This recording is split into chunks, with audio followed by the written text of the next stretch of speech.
St. Patrick was born not in Ireland, but in Britain around AD 35. Well, actually, he wasn't called St. Patrick at the time, or even Patrick, but was referred to as MAEWYN'S SUCCAT.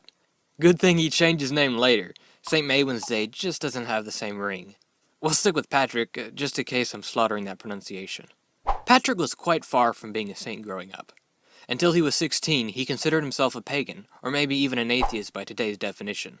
It was at that age when he was taken into slavery by a group of Irish marauders that attacked his village. Patrick was sold to his master, a Druid chief in Ireland, and served him for 6 years. It was during his captivity that he became a Christian. One day he heard what he described as a voice compelling him in his sleep to leave his master and find a ship that awaited him. He fled to the coast of Ireland and eventually made it back to his home. He then decided to study in the monastery and stayed there for 12 years, during which he decided that his calling was to convert the pagans to Christianity. Eventually, he adopted his Christian name, Patricius, or Patrick as we now know it, and returned to Ireland after being appointed a bishop. Patrick was very successful at winning converts, which upsetted the Celtic Druids, who had him arrested several times, but he managed to escape each arrest. Patrick traveled through Ireland, establishing monasteries, schools, and churches throughout the land. Eventually, Patrick returned to where he had once been a slave, to pay his ransom to his former master. Despite being treated cruelly, Patrick didn't hold a grudge against him.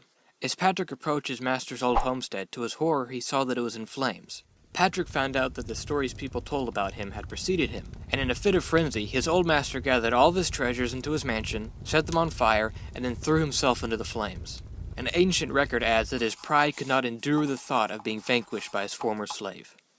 There are a lot of legends surrounding St. Patrick. Some say that he raised people from the dead.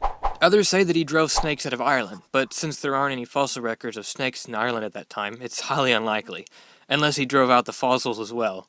Many think that snakes was a metaphor for the conversion of the pagans, meaning that he drove paganism out from Ireland. Green wasn't the original color associated with St. Patrick, it was first blue.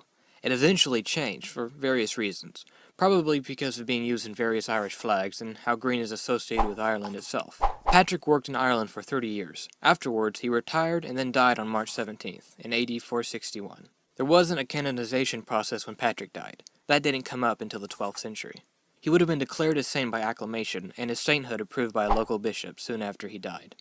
St. Patrick's Day was originally a Catholic holiday, and still is, but has also evolved into a secular holiday, being celebrated by non-Irish, non-Catholics, and ironically enough, even atheists.